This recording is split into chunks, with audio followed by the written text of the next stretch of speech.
যখন আপনি দুনিয়াতে চলার পথে দেখেন আপনার পাশে কেউ নাই, কাছে কেউ নাই, তখন আপনার মন বলে আমি তো সবার বিপদে থাকি, আমার বিপদে নেই কেন? আল্লাহ তাআলা বলে আমি সরাই রেখেছি। আল্লাহ কেন? আমি না ওর বিপদে ছিলাম, আমার বিপদেও থাকবে না? রব বলে যে ওদের বিপদে সাহায্যকারী হিসেবে আমি তোকে পাঠিয়েছি, আর তোর সাহায্য করার জন্য তোর রব আমি আছি। সুবহানাল্লাহ। তোকে যদি ওরা সাহায্য করে ফেলে ওই সওয়াবটা কেটে যাবে, কাটাকাটি হয়ে যাবে। আমি করেছি তুই করেছস, আমি খাওয়াইছি তুই খাওয়াইছস, শেষ। আমি আল্লাহ তোর এটা কাটাকাটি করতে চাচ্ছি না, সেজন্য তাদেরটা তারা করে যা, সওয়াব তুই পেয়ে যা। করে ফেললে তো কাটাকাটি হবে, তোরটা আমি দিব। তুই একটু কষ্ট করে ধৈর্য ধরে ঈমানটা নিয়ে তুই কবরে আয়, হাসরে আসলে বাকিটা আমি আল্লাহ তোকে বুঝাই দিব। কল্পনার চাইতে বেশি দান করব। মান জাআ বিল হাসানাতে ফালাহু আশরু আমসালিহা। আল্লাহ এবং রাসূল কারো জিনিস বাকি রাখে? ঠেকায় পড়লে যে মানুষ পাওয়া যায় না, কাছের মানুষ দূরে চলে যায়, এমন পরিস্থিতি আছে কি নাই? অন্যের বিপদ আপনি লাগবেন, আপনাকে কাজে লাগে ঠিকই, কিন্তু আপনার বিপদ আপনি কাউরে ভাবেন না, দেখেন। কারণ এটা দুনিয়া, এটা জান্নাত নয়। কি নিয়ে যাব রবের দরবারে, রবের কাঠগড়ায়, রবের সামনে? তখন আর নিজের ভিতর অস্তিত্ব থাকবে না, হৃদয়ে প্রাণ থাকবে না, তৃষ্ণার্ত হৃদয় হয়ে যাবে, অপমানে লজ্জায় মাথা নিচু হয়ে যাবে। কারণ আপনার জায়গায় আপনি, আমার জায়গায় আমি, যার যারটা সে তো জানি কতটুক ভালো আমরা করেছি। একটা যদি সওয়াব করি কোন রকম, 10টা গুনাহ করতে আপনার আমার দেরি লাগে না। একবার উপকার করি, 10,000 বার আমরা আপনার খোঁটা দিয়ে তাকে স্মরণ করে দিই। কথা বলেন ঠিক কিনা?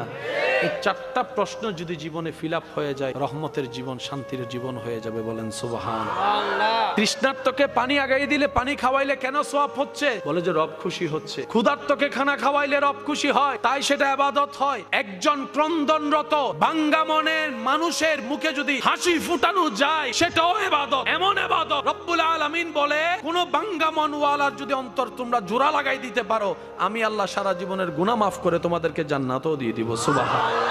এই পৃথিবীতে কেউ কাউকে ভালো রাখতে চায় না। অন্তত আমার খুশি লাগছে আজকে তুই আমার বদনাম করে তুই যে মনে শান্তি পেয়েছিস, আমার কারণে যে তুই শান্তি পেয়েছিস, এসে শুনে এটা ভেবে আমার নিজেরই ভালো লাগছে। যে যাই বলুক মুখটাকে বন্ধ রাখবে, উত্তর দেওয়ার চেষ্টা করবেন। কারণ বান্দা যখন উত্তর দেয় তখন রব আর উত্তর দেয় না, কিন্তু বান্দা যখন দুনিয়ার কষ্টে ধৈর্য ধরে চুপ হয়ে রবের দিকে তাকিয়ে থাকে, সময় মতো রব আপনার পক্ষ হয়ে উত্তর দিবে। আর যেদিন রব উত্তর দেওয়া শুরু করবে, সেদিন মামলাহীন ভাবে যা হওয়ার হয়ে যাবে। আপনি উত্তর দিলে কয়টা দিবেন? 1 মিনিট, 2 মিনিট, 5 মিনিট, 10 মিনিট। আবার ডাক্তারও আপনাকে বলবে বেশি চাইতেন না, স্ট্রোক করতে পারেন, বেশি রাইগেন না, স্ট্রোক করতে পারেন, বেশি টেনশন করেন না, খাইতে পড়ে যেতে পারেন।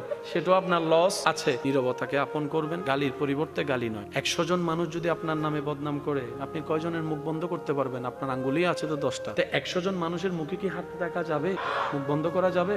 কত সিম্পল আল্লাহ একটা সলিউশন দিয়েছেন। রব বলে যে 10 জনের মুখে আঙ্গুল দেওয়ার দরকার নাই, তোর 2টা আঙ্গুল বাইর কর, কানের মধ্যে ঢুকিয়ে দে। এবার 100 জন চিল্লাক, যখন চিল্লানো শেষ হবে আপনি আঙ্গুলটা নামাই বলবেন যে, দেখবেন সে নিজে লজ্জায় পড়ে যাবে। ছেড়ে দেন না, যা তুই ভালো থাক। প্রায় সময় দেখবেন কথা, শব্দ, বাক্য আর বিশেষ করে উপস্থাপনার উপর নির্ভর করে সিচুয়েশন কোন পর্যায়ে যাবে। অনেক সময় আমরা কথা বলার উপস্থাপনটা সুন্দর না হওয়ার কারণে ভালো সময়ও ঝগড়াই লেগে যায়। কখন কোন শব্দ ব্যবহার করতে হবে, কোন শব্দ বাদ দিতে হবে, আমাদের এটা বুঝে আসে না। বলার ধরনও আমাদের ঠিক থাকে না। কথা বলেন ঠিক কিনা? যেমন কেমন আছো শব্দটাকে যদি আপনি এভাবে কাউকে বলেন, ভাইয়া কেমন আছেন, মুখে একটু হাসি রাখলে, উত্তরটা প্রশ্নটা করলেন কেমন আছে, আপনার হাসি দেখলেও হয়তো ওনার রাগটা একটু থেমে হয়তো একটু পর উত্তরটা দিয়ে দিবে, আসি বালা আসি। আর যদি আমি প্রশ্নটা কেমন আছেন, এটা তো আর কেমন আছেন তো কেমন আছেন না, চলে গেছে ঝগড়ার মধ্যে। সেজন্য কথার শব্দ, বাক্য এবং উপস্থাপনের উপর নির্ভর করে পরবর্তী সিচুয়েশন কিরকম হবে। সেজন্য নবী রহমতুল্লাহ আলামিন আমাদেরকে পরামর্শ দিয়েছে, তোমরা কথা বলার সময় হাসি মুখে কথা বলার চেষ্টা করিও। বর্তমান বিজ্ঞান গবেষণা করে দেখে, যেই মানুষের মুখে যত হাসি মুখে কথা বলতে পারে, পরিবেশ তার তত সুন্দর হয়। বলেন সুবহানাল্লাহ। দোয়ার সুযোগ যদি আল্লাহ দেয়ও, আমরা কল্যাণের দোয়া করতে জানি না, নিজের জন্য চাইতে জানি না। আমরা মনে করি কি, অন্যকে দমাইতে পারলেই নিজে হয়তো বড় হওয়া যায়, অন্যকে অপমানিত করলেই নিজে হয়তো সম্মানিত হওয়া যায়। আমাদের ভাবনাটাই এমন, অন্যের চোখে পানি আনতে পারলেই বুঝি আমাদের অন্তর খুশি হয়ে যায়। না রে ভাই না, সুখদাতা আল্লাহ, ওনার নিয়ম হচ্ছে ওনার সৃষ্টিকে ভালো রাখো, ওই সৃষ্টির স্রষ্টা তোমাকে, আমাকে, আমাদেরকে ভালো রাখবে। সুবহানাল্লাহ। সেজন্য আমরা কেউ ভালো নাই, আল্লাহর ওলিরা ভালো আছে। কেন? ওনারা অন্যদেরকে দেওয়ার মধ্যেই নিজেরা পায়, আমরা অন্যদের থেকে কেড়ে নিজেরা পেতে চাই। গভীর রাত তো প্রেমের সময়, গভীর রাত রবের সাথে রহমতের কানেকশনের সময়, গভীর রাত দোয়া কবুলের সময়, গভীর রাত দুঃখ মোচনের সময়, গভীর রাত রহমত পাওয়ার সময়, গভীর রাত এত চমৎকার সুযোগ জাহান্নামী থেকে জান্নাতে ঘর পাওয়ার সময়। সুবহানাল্লাহ। দুনিয়ার নিয়মে রাত যত গভীর হয় সম্পর্ক তত ছিন্ন হয়, রাত যত গভীর হয় সম্পর্ক তত। দিনের বেলা রাস্তার সাথে গাড়ির চাকার যে সম্পর্কটা ছিল যে পরিমাণ, এখন চাকার সাথে রাস্তার তেমন সম্পর্ক, ব্যাংকের সাথে সম্পর্ক, সরকারি অফিসের সাথে সম্পর্ক, এমনকি যে চিকিৎসা হঠাৎ করে নেওয়া দরকার সেই মেডিকেলে গিয়েও দেখা যায় ডাক্তার পাওয়া যায় না, গভীর রাত কল করে।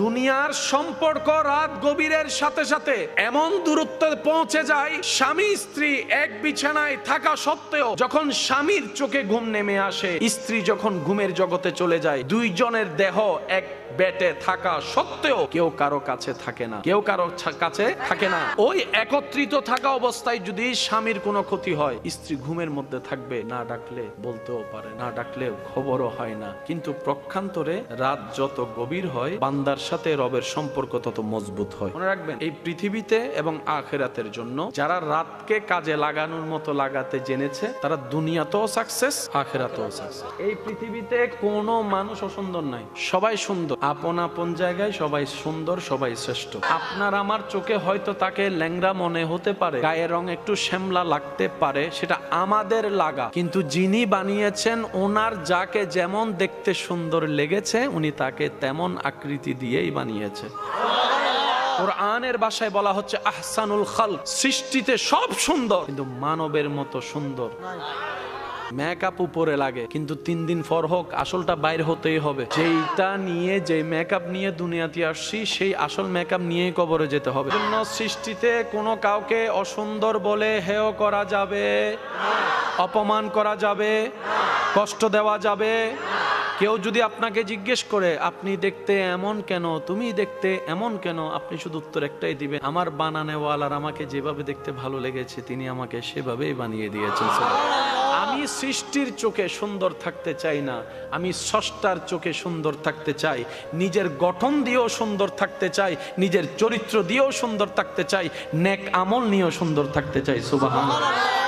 আপনার আমার চুলের আগা থেকে পা পর্যন্ত সমস্ত সেটিং কে করে দিয়েছেন? কার সুন্দর লেগেছে? আপনার নাক এমন কেন, বোসা কেন, লম্বা কেন, সুনকন কেন, এমন কেন? আল্লাহ আপনার চেহারার জন্য যে নাক পছন্দ করছে সেটাই। এবার বুঝতে পেরেছেন কেন চেহারা বিকৃত করা নিষেধ? আমি মায়া করে, আদর করে, মহাব্বত করে, নিজের কুদরতি সিস্টেম দিয়ে আমি সেটা, আমার এই মানুষ জাতি যেটা বানাবো সেটার নাকটা আমি আল্লাহ বসাবো, কানটা আমি আল্লাহ বসাবো, চোখগুলো আমি আল্লাহ দিব, যে আমি আল্লাহ। এখানে পাপড়ি থাকবে যে এগুলো আমি দিব, ভ্রুর ব্যবস্থা আমি করে দিব, এগুলো আমি করব, যে আমি আমি আমি আমি করব, আমি করব, আমি করব, আমি করব, আমি করব, আমি করব। আল্লাহ কেন সবাইরে তো আদেশ দিয়ে বানাইলা? এই এমন কেমন কি আছে এটার মধ্যে? রব্বুল আলামিন বলে, যেই নবীর কারণে কুল কায়নাত সৃষ্টি করেছে আমি আল্লাহ, একদিন সেই নবী আসমানের রূপে নয়, জমিনের রূপে নয়, ফেরেশতার রূপে নয়, এই মানবের রূপেই দুনিয়ায় যাবে। সুবহানাল্লাহ। আল্লাহ তাআলা বড্ড মায়া করে যে সৃষ্টিটা বানিয়েছেন সেটার নাম মানুষ। সৌভাগ্যক্রমে চাওয়া না থাকা সত্ত্বেও, দরখাস্ত না করেও আপনি আমি আশরাফুল মখলুকাতের দলে চলে এসেছি। সৌভাগ্যের কি শুকরিয়া আপনি আমি আদায় করব বলে আল্লাহ তাআলা আপনাকে আমাকে গরু ছাগল না আমার বানিয়ে মানুষের দলে তো বানিয়েছেন, আবার সেখানে মুসলমান বানিয়েছেন, আবার সেখানে ইমামুল আম্বিয়া নবী রাহমাতুল্লিল আলামিনের উম্মত বানিয়ে দিয়েছেন। তো সেই জন্য একজন আল্লাহ ওয়ালা বলে, দুনিয়াতে তোমাকে আমাকে যে আল্লাহ দয়া করে নবীর উম্মত বানিয়েছেন, এই নিয়ামতটাকে যদি এক পাল্লায় রাখা হয়, সারা জীবনের সমস্ত দুঃখ কষ্ট যদি অন্য পাল্লায় রাখা হয়, এই নিয়ামতের সমান হবে না, হবে না, হবে না। গুনেহগারম সিয়াকারম ওয়ালাকিন বাদাস্তম হস্তে দামানে মুহাম্মদ। সব মানুষ আপন আপন জায়গায় নবীর উম্মত, আমরাও হইলাম নবী রাহমাতুল্লিল আলামিনের।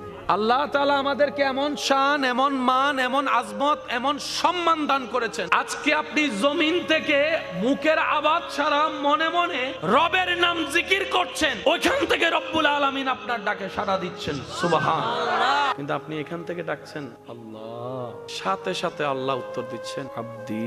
আপনার নবী, আমার নবী, আমাদের নবী, দু জাহানের বাদশা নবী, ইমামুল আম্বিয়া নবী, রাহাতাল আশিকিন নবী, মেরাজের দুলা নবী, যখন মক্কা বিজয় করলেন সবাই পালাই গেল, অন্ধুরের গর্তে নিজেকে গোপন করে ফেললো। সবার ভাবনা ছিল যখন পাঠিয়েছিলাম তখন নবী ছিল একা, এখন আসার সময় অনেক জনবল, এবার হয়তো আব্দুল্লাহর ছেলে আমাদেরকে ছাড়বে না, রেহাই দিবে না, ওই যে আঘাত দিয়েছিলাম সেইটা প্রতিশোধ তুলবে, ভাত খেতে দিই নাই সে প্রতিশোধ তুলবে। ধারণা আপন আপন যার যার যেমনই ছিল। ছিল। নবী যখন আসলেন কাবার সেহেনে দাঁড়ালেন, দরজার মধ্যে দাঁড়ায় বলে, ও মক্কাবাসী শুনো, আমাকে যারা কষ্ট দিয়েছো কোথায় তারা? আমাকে যারা আঘাত দিয়েছো কোথায় তারা? আমার পিঠের উপর ওটের বুঝু তুলে দিলে তোমরা কোথায় আছো? যারা আমার রাস্তা বন্ধ করেছো কোথায় তোমরা? যারা আমার পানি বন্ধ করেছো কোথায় তোমরা? যারা আমার নামে গীবত করেছো কোথায় তোমরা? শুনো, আমি সবাইকে মাফ করে দিলাম। সুবহানাল্লাহ। আপনি সেই নবীর উম্মত। আপনি যদি আপনার ভাইয়ের সাথে রাগ হয়েছে আর কি, তাই বলে জেলে পাঠাবেন? আপনার নিজের রক্ত না। মনে রাখবেন, যে যত সইবে সে তত পায়, এটাই বিধান। আর আল্লাহ প্রিয় বান্দা হতে গেলে একটু কষ্টের মধ্যে যেতে হবে। রাসূল পাক সাল্লাল্লাহু আলাইহি ওয়াসাল্লাম হাদিসে বলছেন, কুফা হাজা। এদিকে বেশিরভাগ মানুষের নেক আমল নষ্ট হয় বদনাম গীবতের কারণে। এবার আওয়াজ দিয়ে বলেন, গীবতটা হয় কি কান দিয়ে না মুখ দিয়ে? সংসার ভাঙার কারণ কি কান না মুখ? ঝগড়া লাগার কারণ, খারাপ ব্যবহারের কারণ, বিয়ে ভাঙার কারণ, সম্পর্ক ভাঙার কারণ, গুনাহ কামানোর কারণ।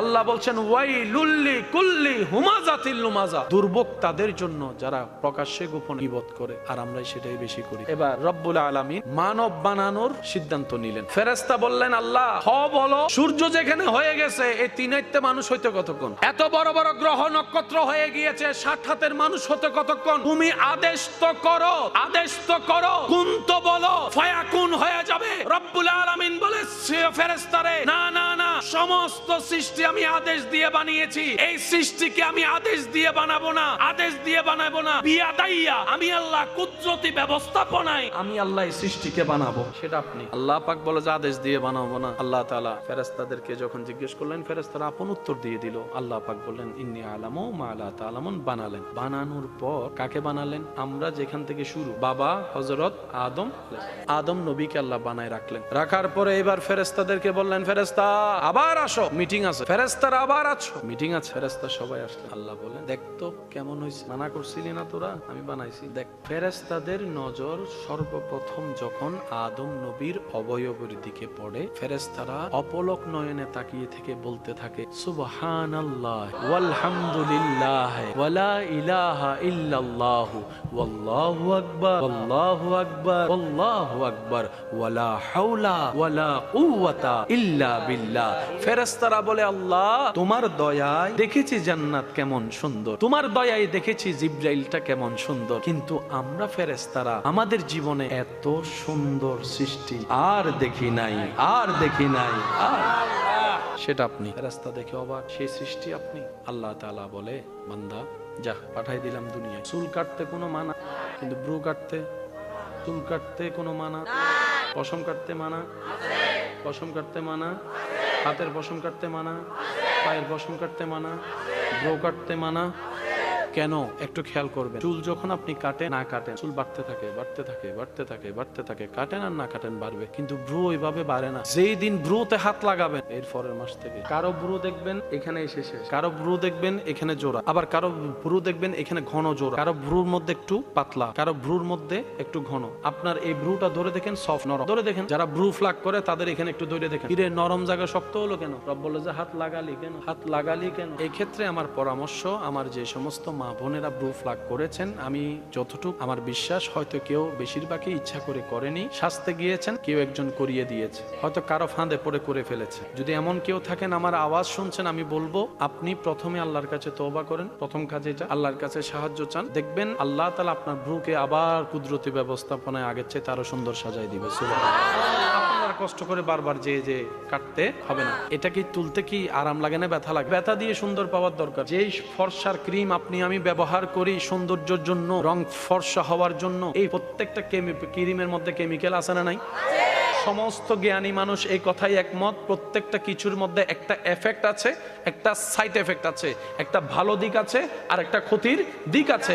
তো ক্রিমটা দিয়ে সাময়িক সময়ের জন্য কিছুটা ফর্সা দেখাতে তো পারলাম, কিন্তু স্কিনের গোড়ায় গোড়ায় যে ক্রিমগুলো ঢুকলো সেগুলো তো 30, 35, 40 বছর পরে গিয়ে এফেক্ট করা যখন শুরু করবে, তখন তার চেহারার আকৃতি ঠিক থাকে না। ক্ষমা করবেন আমাকে, যারা বেশিরভাগ সময় মেকআপের সাথে থাকে, ওই সমস্ত লাইনে যারা থাকে, তাদের বিদ্যুৎ বয়সের ছবিগুলো একটু দেখে দেখবেন, চেহারার কোনো ঢক ঠিক থাকে না, চামড়ার কোনো ঢক ঠিক থাকে না, কেমন জানি বিদঘুটে হয়ে যায়। আর সুন্দর যদি হতে চান, ইসলামে কত সুন্দরী ফরমালিন মুক্ত, সাইড এফেক্ট মুক্ত সিস্টেম করে দিয়েছেন। নবী রাহমাতুল লিল আলামিন বলে 5 ওয়াক্তে 5 বার আজানের ডাকে সাড়া দিয়ে ওযু করতে থাকো, ওযু করতে থাকো, ওযু করতে থাকো, ওযু করতে থাকো, তোমার ভিতরটাও সুন্দর হয়ে যাবে, বাহিরটাও সুন্দর হয়ে যাবে। সুবহানাল্লাহ। সত্যি করে বলেন, যারা ওযু করে তাদের চেহারায় আলাদা একটা মায়া।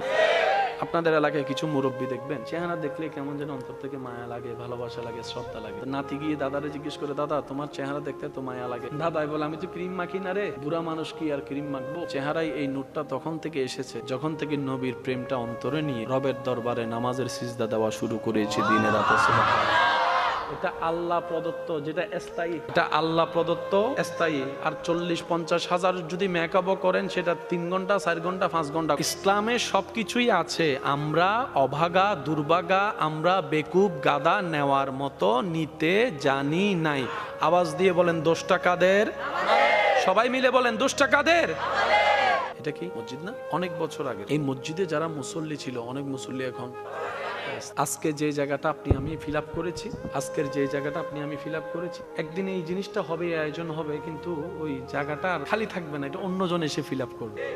এটা দুনিয়ার ধারা, এটা দুনিয়ার নিয়ম, যত দ্রুত মেনে নেওয়া যায় তত ভালো। কিন্তু এই মসজিদে যিনি জায়গা দিয়েছেন ওয়াকফ করে, মসজিদের জন্য একটা খেদমত করেছেন, আজকে নেই কিন্তু সওয়াব পৌঁছাচ্ছে পৌঁছাচ্ছে পৌঁছাচ্ছে, যেতেই আছে। ফ্যান একটা দিয়ে কবরে চলে গেলে ওই ফ্যানটার বাতাসে যত মুসল্লি নামাজ পড়েছে, মুসল্লি পড়ছে নামাজ নিজের জন্য, আল্লাহ কয় ফেরেশতা ওই অমুক কবরে সওয়াব পৌঁছা। এখন ফেরেশতা বলে যে আল্লাহ সে তো কোনো ইবাদতই করছে, করতেছে সে, পাচ্ছে সে। রবে বলে যে আমার ভান্ডারে কি কম আছে না, দে পৌঁছায় দে। আল্লাহ কেন দিচ্ছ? বলে যে সে তার হালাল ইনকাম থেকে আমার ঘরকে আলোকিত করার জন্য লাইট দিয়েছিল, ওইটার সওয়াব। ফ্যান দিয়েছে, ফ্যানের সওয়াব। আল্লাহ কেন দিচ্ছ? রব বলে যে আমি কারো কর্জ রাখি না, কারো কর্জ রাখি না, কারো কর্জ রাখি না। যে আমার জন্য এক করবে, আমি আল্লাহ সর্বনিম্ন তার জন্য 10 গুণ বেশি দান করব, এটাই আমি রবের ওয়াদা। সুবহানাল্লাহ। 100 টাকা থেকে যদি 80 টাকা যায়, প্লাস না মাইনাস? মাইনাস। কিন্তু সে 80 যদি আপনি সন্তান হয়ে মার জন্য দেন, প্লাস। স্বামী হয়ে যদি স্ত্রীর জন্য খরচ করেন, প্লাস। বাবা হয়ে যদি সন্তানের জন্য খরচ করেন, প্লাস। আর যদি আপনার আত্মীয়র জন্য, গরিবের জন্য খরচ করেন, আরো প্লাস। অসহায়ের জন্য খরচ করলে প্লাস। আল্লাহ, আমরা গণিতে পড়েছি 100 বিয়োগ 80 সমান সমান। আল্লাহ, আমরা ছোটবেলা থেকে গণিতে পড়েছি 100 বিয়োগ 80 সমান সমান। আল্লাহ, আমার পকেটে তো 20, প্লাস কই পাইলাম? রব বলে যে ওই প্লাস দেখা যায় না, ওই প্লাস দেখার চোখ তোমার নাই। আল্লাহ, প্লাসটা কোথায় যোগ হলো? পকেটে তো মাত্র 20। রব্বুল আলামিন বলে ওই অ্যাকাউন্টে যোগ হয়েছে, যে অ্যাকাউন্টের নাম তাকদীর। খাওয়াইলে কমে, কিন্তু রবের জন্য খাওয়াইলে, রবের খাওয়া, আপনার খাওয়ানো রবের পছন্দ হলে। সবার একটু মাসিক ইনকাম আছে না নাই? ইনকামকারী কয়জন ঘরে আপনার? বেশিরভাগ ক্ষেত্রে হয়তো বাবা, না হয় স্বামী, না হয় বড় ভাই, না হয় ছেলে। কামাচ্ছে কয়জন? আপনার ঘরে চলতেছে কয়জন? যদি একটু খেয়াল করি, স্ত্রী, সন্তান, ভাই বোন, মা বাবা, ধরলাম কয়জন? 10 জন। একজনের ইনকামে চলছে কয়জন? 30,000 টাকা ইনকামকারী প্রতি মাসে 10 জনের খরচ চালাচ্ছে। এই 10 জন থেকে যদি 2 জন কমে যায়, খরচ কি বাড়বে না কমবে? কমবে। যদি আরো 2 জন কমে যায়, আরো কমবে। যদি আরেকজন কমে যায়, আরো কমবে। কিন্তু 30,000 ঠিক আছে। যারা মা বাবার সেবা করেন, আমি আপনাদের সমীপে প্রশ্নটা রাখলাম, একটু অঙ্কটা মিলাই দেখবেন। 30,000 টাকা দিয়ে যখন আপনি পুরো সংসারের খরচ চালাচ্ছেন, সবার 10 জনের, মা বাবা মারা যাওয়ার পরে 8 জনের খরচ 30,000 টাকা দিয়ে, সেই হিসাবে গণিত বলে কিছু টাকা সেভ হওয়া দরকার, কিছু জমা অটোমেটিক হওয়া দরকার। কিন্তু মা বাবা দুনিয়ার থেকে যাওয়ার পরে দেখবেন আপনার 30,000 টাকা দিয়ে আগে চলেছে 10 জন, এখন ঠিকই 8 জন চলে। 2 জনের খরচ কোথায় যাচ্ছে আপনি খুঁজো পাবেন না। এবার বান্দা বলে, আল্লাহ 30 দিয়ে আমি 10 জন চালাইছি, 2 জন খানেওয়ালা তো চলে গেছে, 2 জনের ওষুধ তো চলে গেছে, আমার তো এগুলো সেভ হওয়া দরকার। রব বলে যে না, তোরটা তোর মা জীবনও খায়নি, তোরটা তোর বাবা জীবনও খায়নি। তোর মা খেয়েছে, আমি রবেরটা। তোর বাবা খেয়েছে, আমি রবেরটা। তোর স্ত্রী খেয়েছে, আমি রবেরটা। তোর স্বামী খেয়েছে, আমি রবেরটা। রাজ্জাক আমি, খাওয়াই আমি। সুবহানাল্লাহ। আপনার আমার রিজিকের দায়িত্ব কার? আল্লাহ। উনি আছেন। আচ্ছা, দেখে দেখে দেখে আমরা ডাকলে শুনে, আমাদের কষ্ট, অভাব, অভিযোগ উনি জানে জানে। আচ্ছা, উনি চাইলে কি দিতে পারে? আমাদের অভাব দূর করতে পারে? অসুস্থতা দূর করতে পারে? অশান্ত মনে শান্তি দিতে পারে? ওই রকম একজন আল্লাহ কার কার আছে একটু হাত তুলেন তো। এবার হাতটাকে এখান থেকে এখানে রাখেন, এই কথাটা এখানে বসাইতে হবে। এই কথাটা যদি বরাবর এখানে বসাইতে পারি, যার এমন একজন রব আছে যিনি হ বললে হয়ে যায়, সেই বান্দার তো টেনশন করার কোনো দরকার। যার এরকম একজন রব আছে যিনি রিজিক দেন, বান্দারা টেনশন করার দরকার কি? করোনাকালীন সব বন্ধ হয়ে গিয়েছে, রাস্তা, অফিস, ব্যবসা, চাকরি, গাড়ি, তারপরে আপনার ওই সমাবেশ, মিছিল, মিটিং, খাবার। করোনাকালীন মনে হয় আল্লাহ আপনাকে এক বেলা খাওয়াইছে। করোনাকালীন তো সবাই ছিলেন এখানে, কিন্তু আপনি এখন স্মরণ করতে চাইলেও মনে পড়বে না কিভাবে খাইছেন, কেমনে চলছেন, এগুলো আল্লাহ ভুলাই দেয়। এবার নিজেকে প্রশ্ন করে দেখেন, চাকরি বন্ধ, বেতন বন্ধ, খাইলাম কেমনে? কারণ আমিও যে অভাবী, আমার পাশের জন্য সেই অভাবী। করোনাতে একজন আমার জন্য আসে নাই, সারা বাংলাদেশ পৃথিবীর জন্য এসেছে। এবার বান্দা যখন আপন জায়গায় ভাবতে শুরু করলো, ক্যালকুলেশন করতে লাগলো, তখন দেখে ব্যবসা বন্ধ, চাকরি বন্ধ, ঘর ভাড়া দিতে পারি না, কারেন্ট বিল দিতে পারি না, এই নাই সেই নাই, খাবার চলে।